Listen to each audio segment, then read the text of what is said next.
ध्यानं मूलं गुरोर्मूर्ते पूजा मूलं गुरोर्पादं मंत्रं मूलं गुरोर्वाक्यं मोक्षं मूलं गुरोर्पः. सर्व भक्तमंडळींना नमस्कार. मी प्रमोद रेंगे आणि आपण पाहतात माझं यूट्यूब चॅनल मोक्षगुरू रामकृष्ण सरस्वती गुरु. आज मी या माझ्या व्हिडिओ चॅनलवर 101 क्रमांकाचा व्हिडिओ करत आहे आणि गत 100वा व्हिडिओ मी आमच्या गुरुदेवांचे एक अनन्य भक्त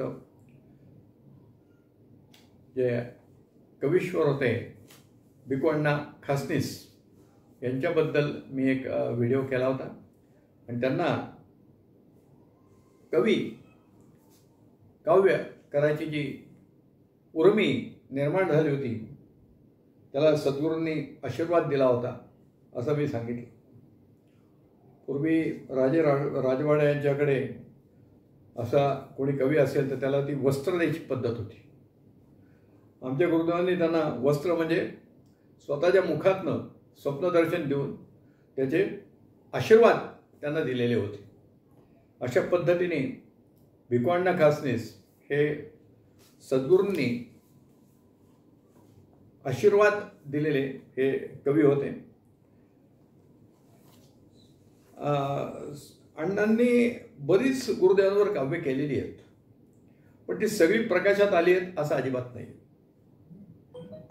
कारण अण्णांचं जरी त्यांना काही स्फूर्ती आली तर ते कुठेतरी लिहून ठेवायचे आणि तो कागद ऐन वेळेस मिळतो नाही मिळत असं होतं. बऱ्याच वेळा ते गुरुदेवांना पत्र पाठवून ते कळवायचे. मागे मी बोललो होतो आपल्याला. तर त्या पद्धतीने होतं. पण अण्णांनी मागे मी सांगितलंय की त्यांनी गुरुदेवांची श्री रामराय महात्म्य नावाची एक पोथी देखील 1954 साली लिहून पूर्ण केली होती. त्यानंतर अण्णांनी 60 ते 70च्या दशकात कधीतरी 60 ते 70 या कालावधीत गुरुदेवांवर आरती लिहिली. आरती त्यांना स्फुरली आणि त्यांनी ती लिहिलेली आहे. आरती म्हणजे काय असतं तर अर्थस्वरांनी त्या देवतेची जी आपण आराधना करतो अर्थ स्वरूपात त्याला हाक मारतो त्याला आरती म्हणतात. म्हणजेच त्या देवाला त्या ईश्वराला त्या गुरुमूर्तीला आपला कळवळा यावं याचं त्यात वर्णन असतं. आणि ही जी आरती त्यांनी 60 माझ्या आता एक्झॅक्टली लक्षात नाही पण साधारणपणे 65-66 साली मी त्यांची तोंडून ती आरती ऐकलेली होती. अर्थात त्यावेळेस सदर आरती आम्हाला म्हणण्यास सद्गुरूंनी परवानगी दिलेली नव्हती. कारण तो काळ सद्गुरूंचा गुप्ततेचा होता, अज्ञातवासाचा होता. त्या काळात असं काही नको असं त्यांनी दीक्षून सांगितलेलं होतं. आणि मग पुढे 80च्या कधीतरी आसपास ती आरती आम्ही सार्वजनिकरित्या गुरुदेवांच्या वर्धापन वगैरे दिन येतो त्यावेळेस ती म्हणायला सुरुवात केलेली होती. अर्थात प्रत्येक त्यावेळचे भक्त घरी गुरुदेवांच्या प्रतिमेपुढे ती आरती करत असतील हा भाग वेगळा आहे.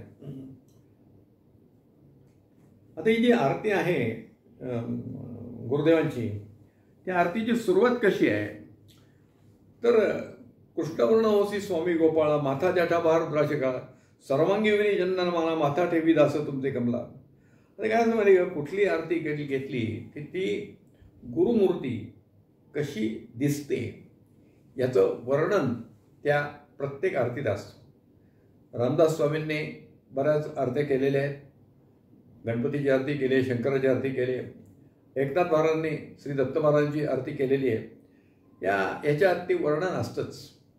आता ते वर्णन काय येतं तर आरती म्हणजे एक प्रकारे आपण त्या दैवताची स्तुती करत असतो आणि स्तुती करताना त्यांचं जे काही वैशिष्ट्य आहे ते त्या आरतीत त्या गुरुस्वरूप किंवा त्या मूर्तीचं स्वरूप आपल्याला कळावं म्हणून ते केलेलं असतं. आता खरं म्हणजे गुरुदेवांनी जरी 99 साली देह ठेवला आहे तरी या ठिकाणी आपल्याकडे फोटो आहेत पण हे फोटो आज आपल्याकडे उपलब्ध आहेत. आमची जी ही गुरुमूर्ती आहे यांचं कार्य हे काय 5-50 वर्षाचं नाही, ते चिरंतन कार्य आहे. या ब्रह्मांडात जोपर्यंत चंद्रसूर्य आहेत तोपर्यंत त्यांचं हे दिगंत कार्य राहूच राहणार आहे. आणि पुढच्या काही काळात हे फोटो राहतीलच असं सांगता येत नाही. आता आपण बघतो निर्णय दैवत आहेत त्यांचे कुठे आपल्याला फोटो बघायला मिळतात. म्हणजे अगदी ऐतिहासिक पुरुष आहेत त्यांचे पण फोटो आपल्याला बघायला मिळत नाहीत. आणि मग असे फोटो हे पुढे काढले जातात. म्हणजे त्याला हाताने काढले जातात. म्हणजे फोटो म्हणजे कॅमेऱ्यातनं फोटो असं नसतं, ते नंतर उपलब्ध होत नाहीत. तर त्यामुळे ही वर्णन त्या ठिकाणी येतं. आता या ठिकाणी पुढचं जे काव्य आहे त्या ठिकाणी ब्रह्मचारी तुम्ही वैराग्यशील मानव वैभव नको कीर्ती ते बोल तेज पुण्यकांती शांती सागर दत्तरूपी हे शिक्षण सागर. बघा पुढच्या कुठल्याही याच्यात काय असतं की ते जे दैवत आहे त्याचं कार्य काय आहे, ते कसे आहे, त्या ठिकाणी त्यांनी वर्णन केलं की तुम्ही ब्रह्मचारी आहात. ब्रह्मचारी तुम्ही वैराग्यशील आहात, वैराग्य तुम्हाला आलेलं आहे. तुम्हाला मानवैभव नको आहे, कीर्तीचे बोल नको आहे, तुम्ही शांतीसागर आहात आणि तुम्ही दत्तरूपी क्षरसागर आहात, तुम्ही दत्त आहात. आता या ठिकाणी या अशा उपमा या द्यायच्याच असतात. आणि त्या द्यायच्यात म्हणजे काय ती अतिशयोक्ती करून द्यायच्या नसतात. जो त्या व्यक्तीला जो आरती लिहितो त्याला अनुभव येतो त्याच्या आधारे तो लिहित असतो. आता या ठिकाणी हे सर्वच वाक्य काय महत्त्वाचं, मानव वैभव नको कीर्तीचे बोल. आता हे जे वाक्य आहे हे भिकूअण्णांना कधी सुचलं माहिती आहे का? तर भिकूअण्णांना हे 1957 साली जो एक प्रसंग घडला होता त्यातनं सुचलेलं. आमचे गुरुदेव नगर सोडून कुठे जात नव्हते. आणि नगर सोडून एकदा ते नगर जिल्ह्यातलं माझ्या नाव लक्षात येत नाही, त्या नगरच्या ह्याच्यात गेले होते. आणि त्याच्यानंतर 1957 साली गुरुदेव हे भिकूअण्णांचं गाव आहे अनगाव या मुळशी तालुक्यात का पौड तालुक्यात त्या ठिकाणी आहे त्यांचं गाव अनगाव म्हणून. अत्यंत आडगाव आहे, रस्ता नाही, डोंगरातलं ते गाव आहे. आणि त्या गावी भिकूअण्णांनी त्यांना बोलवलं आणि सद्गुरूंनी तिथं जायचं मान्य केलं. त्याच्याकरता सद्गुरूंनी रेल्वेने पुणे ते नगर ते पुणे प्रवास केला. एक दिवस पुण्यात मुक्काम केला. त्याच्यानंतर दुसऱ्या दिवशी सकाळी मोटारने, तर तेव्हा ST होती की नाही मला माहिती, मोटार हा शब्द त्या लेखांमध्ये वापरलेला आहे. तर मोटारने म्हणजे मोटार म्हणजे निश्चित कार नाही, मोठी जी आपलं आता सध्या टेम्पो ड्रायव्हर असतात तशा त्या काही त्यावेळेस गाड्या चालायच्या. त्या गाडीतनं ते अनगाव फाट्यावर उतरले आणि त्याच्या पुढे त्यांचा जो प्रवास होता तो बहुधा पायी होता. आणि पायी प्रवास गुरुदेवाने करायला लागू नये म्हणून भिकूअण्णांनी एक छानपैकी पालखी सजवून ठेवली होती.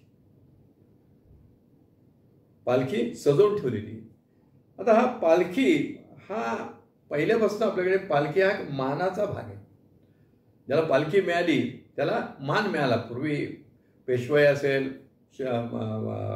छत्रपती शिवाजी महाराजांच्या राज्यात असेल, नंतर पेशवाईत असेल, नंतर कुठल्या इतर ज्या काही मोगलाई वगैरे होती, या सगळ्या ह्याच्यात पालखी हा एक मानाचा सन्मानाचा भाग होता. पण त्या माणसाला ज्याला पालखीचा मान मिळाला आहे त्यांनी पायी चालू नये, त्याच्याकरता 2-3 लोक ती पालखी वाहून नेतील अशी ती योजना असते. सध्या आपल्याला पालखीच्या जागी निर्णय अधिकाऱ्यांना, मंत्र्यांना, मुख्यमंत्र्यांना पण कार पुरवलेली आहे. म्हणजे हेतू हाच आहे की त्यांचा वेळ वाचावा या दृष्टीने ते सगळं केलेलं असतं. तोच मान असतो.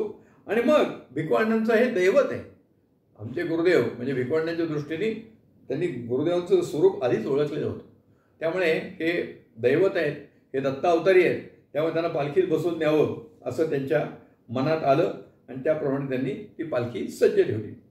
ही पालखी सज्ज आहे बघितल्यावर गुरुदेवांनी अण्णांना ताबडतोब सांगितलं की मी या पालखीत बसणार नाही, मला पालखी बनवा. तेव्हा गुरुदेवांचा युवावस्था होती. त्यामुळे 57 साली जर गुरुदेवांच्या वयाचा हिशोब केला तर 34 संधा, 44 संधा, 54 काय 21-22 असं काहीतरी वय असेल त्यांचं. आणि त्यावेळेस त्यांचं वय कमी होतं, युवा अवस्था होती आणि या युवा अवस्थेत आपण पालखीत बसावं, लोकांनी ती व्हावी हे काही त्यांना मान्य नव्हतं. शिवाय तोही काळ त्यांचा गुप्ततेचा होता. त्या काळात त्यांना स्वतःचा उदो करून घ्यायचा नव्हता आणि म्हणून त्याने निक्षून सांगितलं की मी या पालखीत बसणार नाही. आज पालखीत बसण्याची माझी ही वेळ नाही, योग्य वेळ नाही, मी बसणार नाही. आणि त्याप्रमाणे गुरुदेवांनी नकार दिला. मात्र जायचं कसं? मग त्या ठिकाणी एक बैलगाडीची व्यवस्था करण्यात आली आणि त्या बैलगाडीमध्ये गुरुदेव बसले. आणि काय झालं, ते बैल एवढ्या वेगाने धावायला लागले, म्हणजे ते एक तर खासखळग्याचे रस्ते, पण त्यातनं ते बैल सुसाट सुटले होते. आता बैल सुसाट सुटले, संबंध त्या असं म्हणतात सगळा तो मातीचा धुराळा उडलेला होता आणि बरोबरच्या लोकांना पळावं लागत होतं, अशी ती अवस्था झाली होती. आणि बैलांचं पण बरोबर आहे. बैलांना हे गोवंश जे होते, गोवंश, त्यांना सुद्धा एक आनंद झाला होता. पण तो आनंद त्यांच्या गगनात आनंद ज्या मावत नव्हता त्यांच्या शरीरात, तेव्हा तो ओसंडून व्हायला लागला आणि म्हणून ते धावत सुटले होते, कारण ते साक्षात परमात्म्याला वाहून नेत होते. बघा, हे जे प्राणी असतात त्यांना देखील या सत्पुरुषांची लगेच ओळख पडते बरं का. या प्राण्यांना म्हणजे आपल्यापेक्षा, आपण असं म्हणतो माणसाला खूप ज्ञान आहे, पण माणसाला काहीच ज्ञान नसतं. प्राण्यांना आपल्यापेक्षा, पक्ष्यांना आपल्यापेक्षा जास्त ज्ञान आहे. आणि गुरुदेवांची ओळख या प्राणी आणि पक्ष्यांनी ओळखली होती, हे असे अनेक प्रसंग आमच्याकडे उपलब्ध आहेत. आणि हा जो प्रसंग घडला की गुरुदेवांनी तो मान नाकारला, वैभव नाकारलं आणि त्याच्यावरनं भिकवांना ते वाक्य सुचलं, मानव वैभव नको कीर्तीचे बोल, मानव वैभव नको कीर्तीचे बोल. त्या काळात गुरुदेवांचं हे गुप्तपणे राहणं होतं, त्यामुळे त्यांनी गुप्त राहत असताना आपल्याला प्रकट व्हायचं नाही आहे, हा त्यांचा निर्धार होता. पुढच्या ह्याच्यात ते म्हणतात, हास्यमुख्य दंत मोतिक साचार मुग्ध मुद्रा भासे तापस्यंकर प्रवाह जैसे नेत्रे कमळ शोभा देती जणू जाण घन निळ. आता या ठिकाणी त्यांनी गुरुमूर्तीचं वर्णन केलंय, त्यांचा चेहरा कसा आहे, काय आहे. आणि ते पहिल्याही त्यांनी कडव्यात म्हटलेलं आहे की त्यांनी रुद्राक्षमाळा घातलेल्या आहेत, जटाभार आहे. रुद्राक्षमाळा हे संन्याशाचे दागिने असतात बरं का, हे संन्याशाचे दागिने असतात. तर त्या दागिन्यांनी ते सज्ज आहेत असा त्याचा अर्थ आहे. आणि जटाभार कोण वाढवतं जाणा, रुद्राक्षमाळा कोण घालतं, हे भगवान शंकरांचं लक्षण आहे. म्हणजे या पद्धतीने त्यांनी गुरुदेवांना उपमा दिलेल्या आहेत. आणि खाली देखील त्यांनी स्पष्ट म्हटले की मुग्ध मुद्रा भासे तापस्यंकर, म्हणजे तुमची जी मुद्रा आहे तापसी. आता तापसी म्हणजे काय? तापसीचे दोन अर्थ आहेत. एक तपस्वी जे तपश्चर्या करतात तसा, आणि दुसरं तापसी म्हणजे थोडं लवकर संतप्त होणारा असा तो भाग आहे. आणि ज्यांनी तपश्चर्या केली आहे त्याचा जो तपश्चर्याचा काळ असतो तो त्याच पद्धतीचा असतो. त्यामुळे तापसी शंकर हा हे केलेला आहे. आणि पुढचं काय? प्रवाह जैसे नेत्रे कमळ, म्हणजे त्यांचे जे कमल आहेत ते नेत्र हे कमळाप्रमाणे आहेत. आणि दुसरं मुग्ध मुद्रा शोभा देती जणू घन निळ. आता हा घन निळ म्हणजे काय प्रकारे व्हा? तर घन निळ याचा अर्थ डार्क निळा रंग, म्हणजे डार्क निळ्या रंगाचा ढग असा तो भाग आहे. या ठिकाणी गुरुदेवांना पुढच्या काळात उत्तर आयुष्यात त्यांना नीलकांती आली होती. आता त्यावेळेस 60-65च्या जेव्हा आरती केली आहे, रचली आहे, त्यावेळेस ते काही नीलकांती नव्हती. पण हे जे कवीश्वर होते त्यांना गुरुदेवांच्या शक्तीने पुढे गुरुदेवांच्याबद्दल काय होणार आहे हे त्यांना कळलं असावं असं मला वाटतं. की पुढे जी नीलकांती होणार आहे त्याचा हा एक त्यांनी संकेत दिलेला आहे, जणू घन निळ. आता हा आहे. आणि शेवटच्या कडव्यात त्यांनी गुरुदेवांचं कार्य स्पष्ट केलंय. शिष्यादेशी ज्ञान त्याजोनी अज्ञान, सर्व शिष्यवर्गाचं अज्ञान दूर करून तुम्ही त्यांना ज्ञान देताय. सत्य माया मिथ्या बोधून सत्य काय असत्य काय हे तुम्ही समजून सांगताय. आणि असं हे तुमचं जे कार्य आहे. आणि म्हणून मी तुम्हाला सद्गुरु स्वामी शिष्यदेशी ज्ञान त्या दोन्ही अज्ञान सत्य माया मिथ्या बोधून सद्गुरु स्वामी रामकृष्ण सरस्वती ओवाळी तो दास भावे आरती. म्हणजे अशा या सद्गुरु स्वरूपाला मी आरती ओवाळतोय असं या ठिकाणी भिकवांनी म्हटलेलं आहे. या आरतीत बऱ्याच वेळा पहिल्याच वाक्यात त्यांनी स्वामी गोपाळा म्हटलंय. गोपाळ म्हणजे भगवान श्रीकृष्ण हे त्यांनीच हे दिलेलं आहे. दत्तरायांची उपमा दिलेली आहे. मध्ये शंकरांचं देखील त्यांनी वर्णन केलेलं आहे. म्हणजे श्री दत्तात्रेय हे त्रैमूर्ती आहेत, ब्रह्मा विष्णू आणि महेश. तेच वर्णन त्यांनी आपल्या सद्गुरूंच्या बद्दल केलेलं आहे. शिवाय ब्रह्मचारी स्वतः दत्त महाराज अजन्म ब्रह्मचारी होते. नरसिंह सरस्वती महाराज अजन्म ब्रह्मचारी होते. श्रीपाद श्रीवल्लभ अजन्म ब्रह्मचारी होते. तर या सगळ्या ह्या परंपरेतले हे सद्गुरू असल्यामुळे हे देखील ब्रह्मचारीच राहणार आहेत हे देखील त्यांनी सूचित केलेलं आहे त्यावेळेस. अशा पद्धतीने त्यांनी एक हे केलेलं आहे.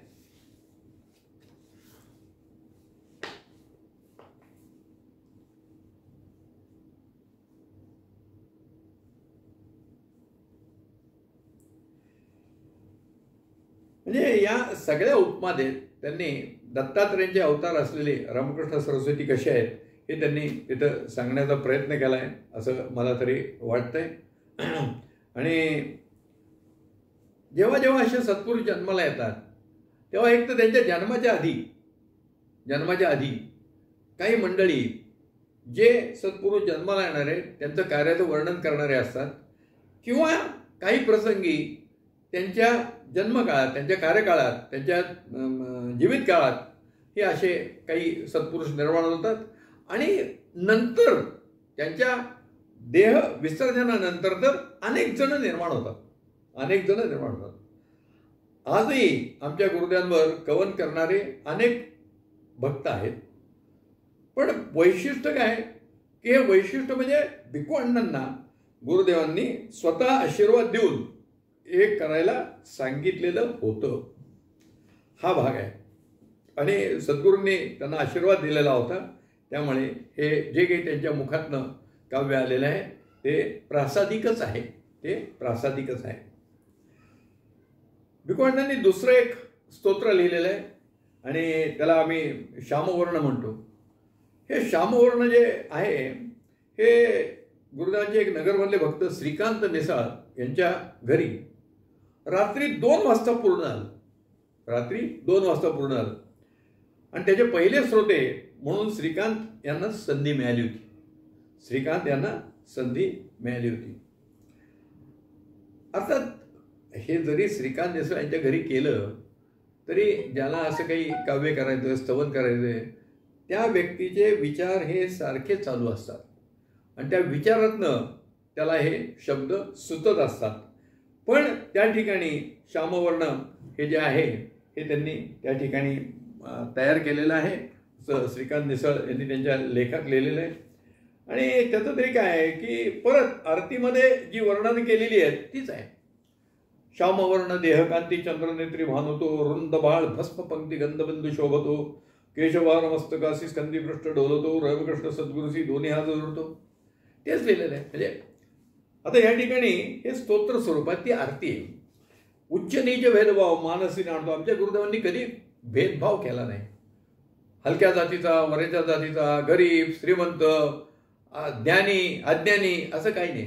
जे जे भक्त त्यांच्याकडे येतील त्यांना त्यांनी दयाळू अंतःकरणाने, दयाळू बुद्धीने आश्रय दिलेला आहे.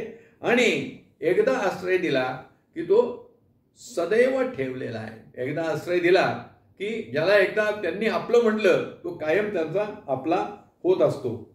आणि अशा या सद्गुरूंना रामकृष्ण सद्गुरू दोन्ही हात जोडतो असं ते ध्रुवपद आहे. आता या ठिकाणी बघा त्यांची वाणी अत्यंत गोड होती. गुरुदेवांच्या चरणी सर्व देव सर्व तीर्थ पादपद्मी वासुदा. हे त्रैमूर्तीच्या अवतारल्यामुळे सर्व तीर्थ पादपद्मी तिथे असणारच. आणि तुम्हीच आमचे तुम्हीच आमचे आप्त आहात, तुम्हीच आमचे इष्ट आहात, तुम्ही मायबाप आहात, असं या ठिकाणी त्यांनी म्हटलेलं आहे. परत तिथे सांगितलंय ब्रह्मचारी आहेत तुम्ही, ब्रह्मचारी एकनिष्ठ श्री गुरुशी लीन. हा जो शब्द आहे श्री गुरुशी लीन तो, हा फार महत्वाचा आहे. आमचे गुरुदेव त्यांचे जे गुरु आहेत म्हणजे श्री गुरु नरसिंह सरस्वती महाराज यांच्याशी अत्यंत एकनिष्ठ होते.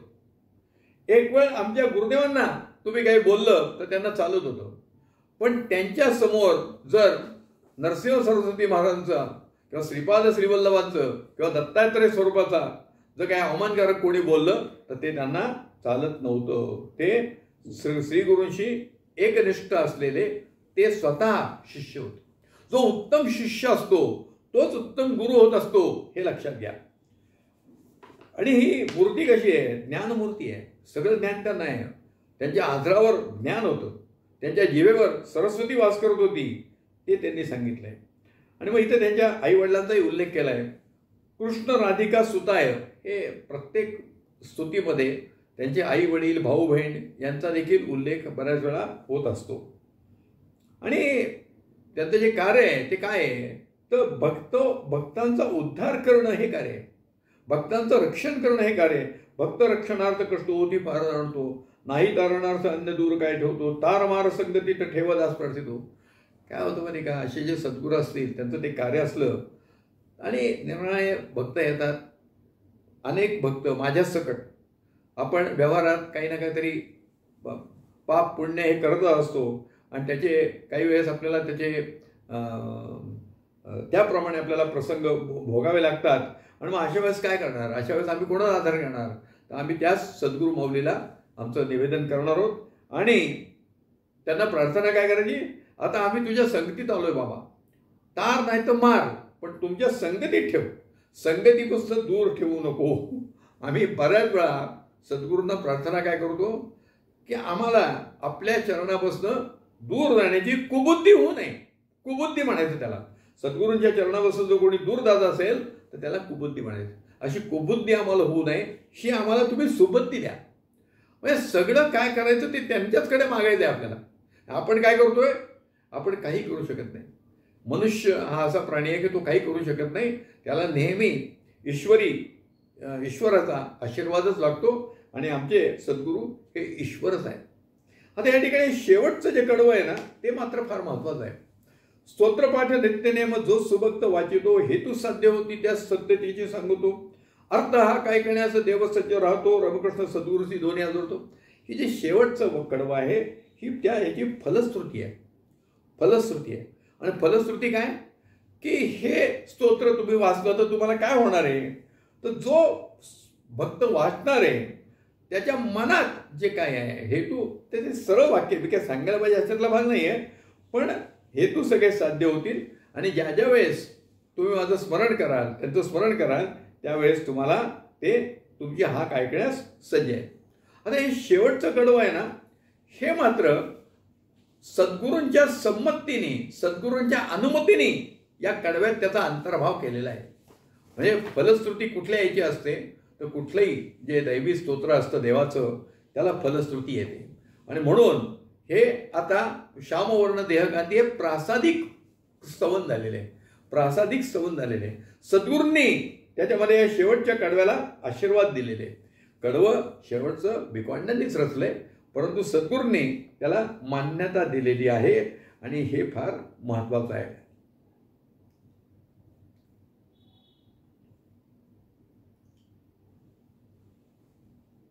म्हणजे या ठिकाणी आमचे सद्गुरू दत्तात्रयांचे अवतार आहेत हे वर्णन या श्यामवर्णामध्ये पण आलेलं आहे आणि या पद्धतीने त्यांनी ते केलेलं आहे.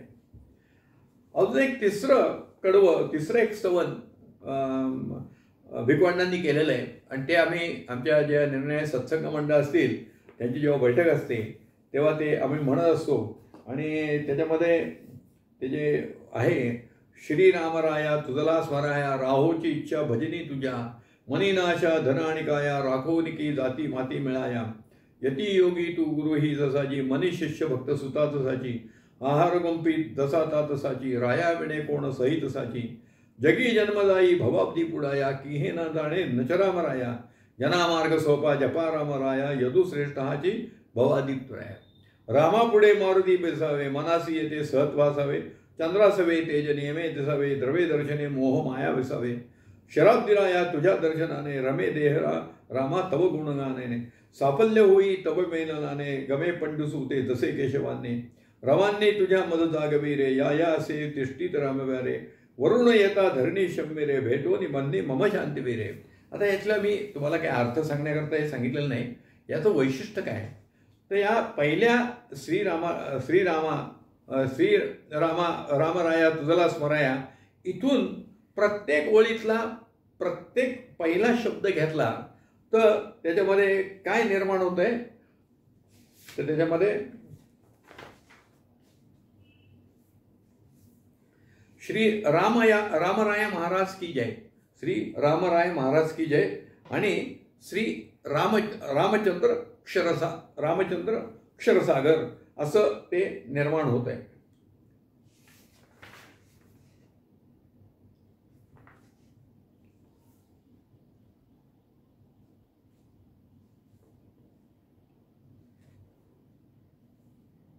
श्री रामराय महाराज की जय आणि व रामचंद्र क्षरसागर असं सद्गुरूंचं नाव होतं. आता हे काव्य कसं तयार झालं तर खरं म्हणजे अण्णा त्यांना सुचलं की पत्राने महाराजांना कळवायचे. पण महाराजांनी एकदा त्यांना सांगितलं की असं दर पत्रामागे तुम्ही मला कळवत आहे ते मी काय त्याचं संकलन करत बसू का काय. आता तुम्ही इथे आलात ना, इथे बसा आणि जी काही तुम्ही मला पूर्वी पाठवलंय ते सगळं आठवून त्याचं एक कडवं तयार करा, एक सरळ स्तवन तयार करा आणि त्यात हेही सांगितलं की तुम्ही जे कराल त्यातनं मला माझं नाव आलेलं असलं पाहिजे.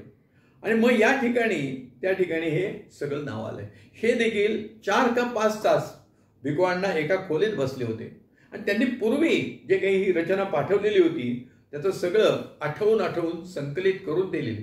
त्या ठिकाणी महाराजांनी पत्र जपून ठेवली होती आणि ती वाचली अशातला काही भाग नव्हता.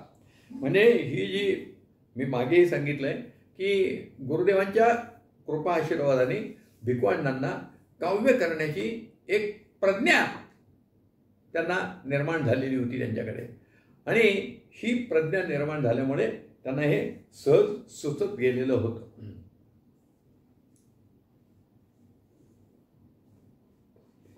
पुढे त्यांनी त्याच्यात पुढचं जे भाग आहे त्याच्यामध्ये त्यांनी सद्गुरूंची आई, वडील, भाऊ, बहीण यांची पण नाव गवलेली आहेत. म्हणजे तरी तुम्हाला वानगी दखल सांगू शकतोय मी, ते माझ्या हातातच आहे. त्यांनी असं म्हणले, श्री रामाक्षरसाकारा कुलदीपा कृष्णात मजादू. कृष्णात म्हणजे त्याच्या वडिलांचं नाव कृष्ण होतं आणि शैलेच्या उदरी विनायक जसा राधे प्रतितू. महाराजांच्या मातोश्रींचं नाव राधाबाई होतं आणि या राधेचा तू पुत्र आहेस. कसा? शैलेच्या उदरी विनायक म्हणजे पार्वतीच्या पोटी जो गणपती जन्माला आला तसाच तू या राधेप्रती पुत्र म्हणून जन्माला आलेला आहे. त्यांचे जे बंधू होते त्यांचा उल्लेख केलेला आहे. गोविंदा गुरु रामबंधू झळके निवृत्ती ज्ञानेश्वर ऐसा हा मदलाबला प्रभुपूर्वे अदा नवंतर. मग या ठिकाणी त्यांनी गुरुदेवांच्या जे जन्मदाते होते किंवा त्यांचे जे बहीण भावंड होते त्यांची उल्लेख केलेला आहे. मला वाटतं त्यांच्या बहीण ज्या ताराबाई होत्या, तारानुज असा देखील कुठतरी एका ठिकाणी उल्लेख आहे. कुठे उल्लेख केला मला लक्षात येत नाही आत्ता मला, पण तो आहे केलेला आहे. आता या ठिकाणी असे उल्लेख काय येतात तर आपल्याला एक गुरुमूर्ती दिसली, पण एक गुरुमूर्ती या आपल्याकरता जन्माला आलेली आहे. त्याच्याकरता या क्षीरसागर कुटुंबातल्या पूर्वजांनी काही आराधना केलेली आहे, काही तपश्चर्या केलेली आहे आणि त्याचं फलित स्वरूप म्हणून या अवतारी महापुरुषाचा जन्म त्यांच्या कुटुंबात झालेला आहे. म्हणून या क्षीरसागर कुटुंबियांनाही देखील त्या ठिकाणी महत्व आहे. क्षीरसागर त्यांनी काय म्हटले,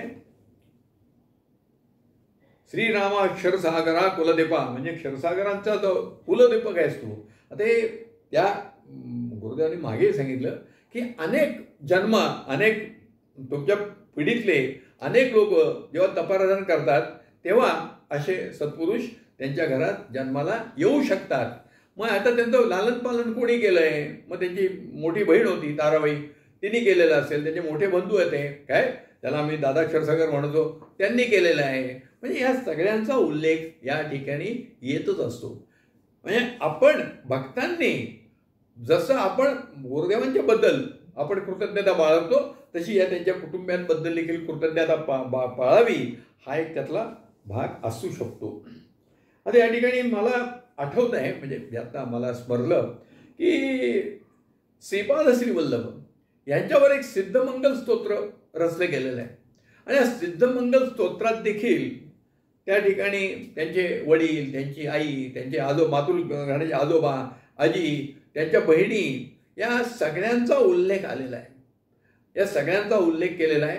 आणि सिद्धमंगल स्तोत्र आपल्याकडे 90च्या पुढे प्रकाशात आलेलं आहे. ते त्या आंध्र प्रदेशमध्ये आधी असेल, पण आपल्याकडे मराठीत ते नंतर आलंय. आणि ते जे आलेलं आहे त्याच्यामध्ये हे रचलंय कोणी, तर श्रीपाद श्रीवल्लभांचे मातुल आजोबा काय, जे बापनाचार्य होते, त्यांनी ते रचलेलं आहे. म्हणजे श्रीपाद श्रीवल्लभ ना त्यांनी कडेवर खेळवलेलं आहे असे वडीलधारे जे बापनाचार्य होते, त्यांनी दुहितानंदन असं त्यांचं नावच आहे, त्यांना म्हटलेलं आहे त्या काव्यात. तर त्यांनी हे रचलेले. म्हणजे श्रीपाद श्रीवल्लभांच्या वयाने अनेक पटीने वडील असलेल्या त्यांनी रचलेलं आहे. इथे देखील हे जे श्रीरामा आता मी तुम्हाला जे वाचून दाखवलं काय, तर ते जे स्तोत्र आहे, ते कवन आहे, ते स्तवन आहे, ते देखील भिकूअण्णा कासनीस यांनी रचलेलं आहे. आणि या ठिकाणी देखील भिकूअण्णा आणि आमच्या गुरुदेवांच्या वयात भरपूर अंतर होतं. भिकूअण्णा हे वयाने मोठेच होते. म्हणजे वयाने मोठे असणाऱ्या या, मी साम्य काय सांगितलं, श्रीपाद श्रीवल्लभ चरित्रात देखील तेच झालंय. आणि आमच्या गुरुदेवांच्या याचे झालंय की वयाने मोठे असलेल्या या सर्वांनी त्या मूर्तीचं स्तवन केलेलं आहे. का, तर हे दत्त स्वरूपी आहे, दत्तात्रय स्वरूप आहे यांचं, म्हणून त्यांनी वर्णन केलेलं आहे. ते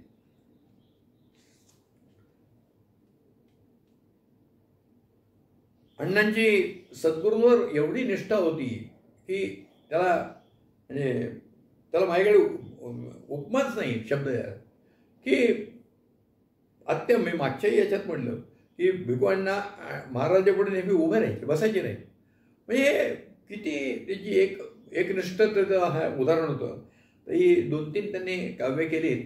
त्याचा मी तुम्हाला अर्थ सांगण्याकरता नाही केलेलं, पण त्यातल्या काही शब्दांचा थोडा अर्थ सांगून भिकूअण्णांनी काही भविष्यातल्या काही सूचना आपल्याला दिल्यात का काय, असं मला त्यातलं वाटलं, म्हणून मी हे तुम्हाला निवेदन केलेलं आहे. हा आत्ता त्यांच्या काव्याच्या 2-3 गोष्टी सांगून मी इथं थांबतोय. अजून एक त्यांच्यावर मला व्हिडिओ करायचा आहे, तो पण येणारच आहे लगेच. आता आपण इथे थांबूया.